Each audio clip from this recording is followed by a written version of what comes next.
Beauty and the Beast, author unknown. There was once a merchant who had been very rich at one time, but who, having had heavy losses, was compelled to retire to a little cottage in the country, where he lived with his 3 daughters. The 2 elder ones were very much discontented at their poverty, and were always grumbling and making complaints. But the youngest one, who was called Beauty, and who was as amiable as she was handsome, tried all she could to comfort her father and make his home happy. Once, when he was going on a journey to try and mend his affairs, he called them around him, and asked them what he should bring them when he returned. The 2 elder ones wanted each a number of nice presents, but Beauty, kissing him sweetly, said she would be content with a rose. So, when the merchant was on his way back, he came to an elegant garden, of which the gate stood open, and thinking of Beauty's rose, he went in, and plucking a beautiful one, prepared to proceed on his journey. As he turned to go, he saw a hideous beast coming toward him, armed with a sword. This terrible creature reproached him for stealing his flowers, of which he was very choice, and threatened to kill him on the spot. The merchant begged for his life, and said that he had only taken a single one to please his daughter Beauty.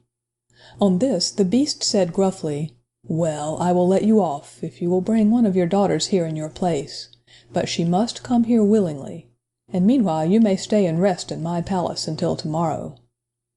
But as you well may believe, the poor father did not feel much like eating or sleeping, although everything was done for his comfort, and in the morning the beast sent him home upon a beautiful horse. But though the birds sang around him, and the sun shone brightly, and all nature was smiling on his path, the heart of the poor merchant was heavy when he thought of his beloved daughters. When he came near his home, his children came forth to meet him, but seeing the sadness of his face, and his eyes filled with tears, they asked him the cause of his trouble. Giving the rose to Beauty, he told her all. The 2 elder sisters laid all the blame upon Beauty, who cried bitterly, and said that as she was the cause of her father's misfortune, she alone must suffer for it, and was quite willing to go. So Beauty got ready for the journey at once. The father, who meant to return to the Beast himself after embracing his children, tried to dissuade her, but in vain, and so the 2 set out together for the Beast's palace, much to the secret joy of the envious sisters. When they arrived at the palace, the doors opened of themselves, sweet music was heard, and they found an elegant supper prepared. As soon as they had refreshed themselves, the Beast entered, and said in a mild tone, "Beauty, did you come here willingly to take the place of your father?" "Yes, sir," she answered, in a sweet but trembling voice. "So much the better for you," replied the Beast. "Your father can stay here tonight, but he must go home in the morning." The Beast then retired, giving Beauty so kind a look as he went out that she felt quite encouraged. The next morning, when her father left her, she cheered his heart by telling him that she thought she could soften the Beast's heart and induce him to spare her life. After he was gone, she entered an elegant room, on the door of which was written, in letters of gold, "Beauty's room." Lying on the table was a portrait of herself, set in gold and diamonds, and on the wall these words, "Beauty is queen here. All things will obey her." Her meals were served to the sound of music, and at supper time, the Beast, after knocking timidly, would walk in and talk so amiably that she soon lost all fear of him, and once, when he failed to come, felt quite disappointed. At last one night he said to her, "Am I so very ugly?"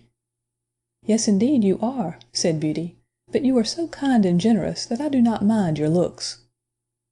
"Will you marry me, then, dear Beauty?" said the poor Beast, with a look of such eager entreaty in his eyes, that Beauty's heart melted within her, and she was upon the point of saying yes.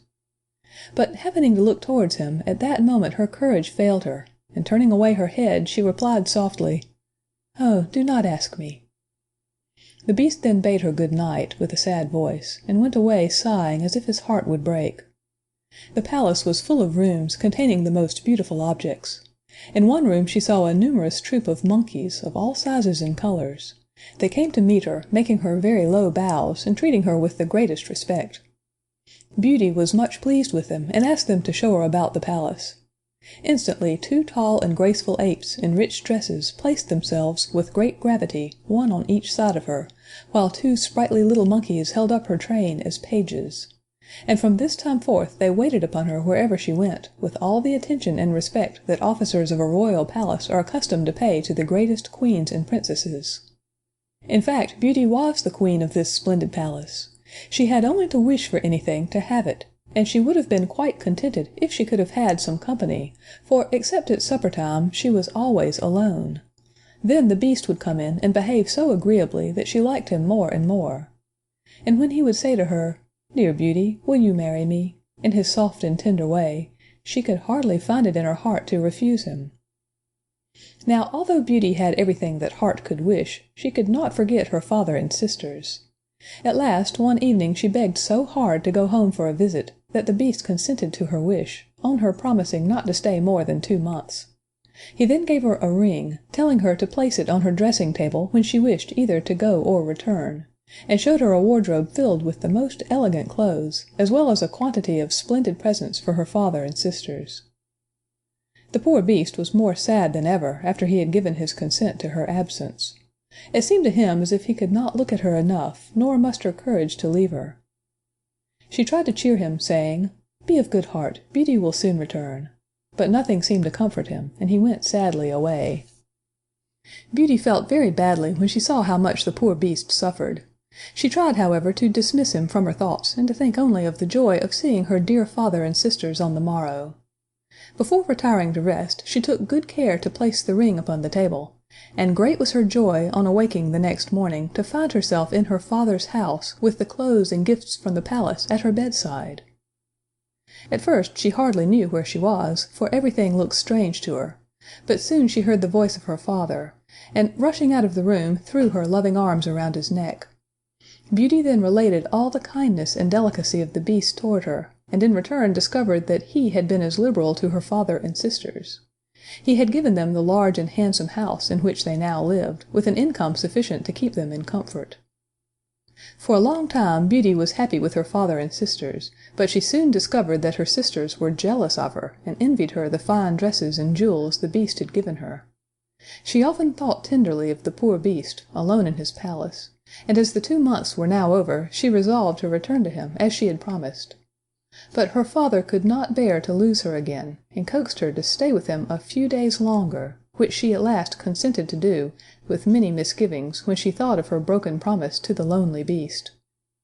At last, on the night before she intended to return, she dreamed that she saw the unhappy Beast lying dead on the ground in the palace garden.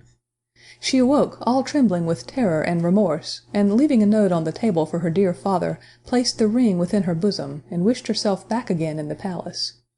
As soon as daylight appeared, she called her attendants and searched the palace from top to bottom, but the Beast was nowhere to be found. She then ran to the garden, and there, in the very spot that she had seen in her dream, lay the poor Beast, gasping and senseless upon the ground, and seeming to be in the agonies of death. At this pitiful sight Beauty clasped her hands, fell upon her knees, and reproached herself bitterly for having caused his death. "Alas, poor Beast!" she said. "I am the cause of this. How can I ever forgive myself for my unkindness to you, who were so good and generous to me and mine, and never even reproached me for my cruelty?" She then ran to a fountain for cold water, which she sprinkled over him, her tears meanwhile falling fast upon his hideous face. In a few moments the Beast opened his eyes, and said, "Now that I see you once more, I shall die contented." "No, no!" she cried. "You shall not die. You shall live, and Beauty will be your faithful wife." The moment she uttered these words, a dazzling light shone around, the palace was brilliantly lighted up, and the air was filled with delicious music. In place of the terrible and dying Beast, she saw a young and handsome Prince, who knelt at her feet, and told her that he had been condemned to wear the form of a frightful Beast, until a beautiful girl should love him in spite of his ugliness. At the same moment, the apes and the monkeys, who had been in attendance upon her, were transformed into elegantly dressed ladies and gentlemen, who ranged themselves at a respectful distance, and performed their duties as gentlemen and maids of honor. The grateful Prince now claimed Beauty for his wife, and she, who had loved him, even under the form of the Beast, was now tenfold more in love with him as he appeared in his rightful form. So the very next day, Beauty and the Prince were married with great splendor, and lived happily together for ever after. End of Beauty and the Beast.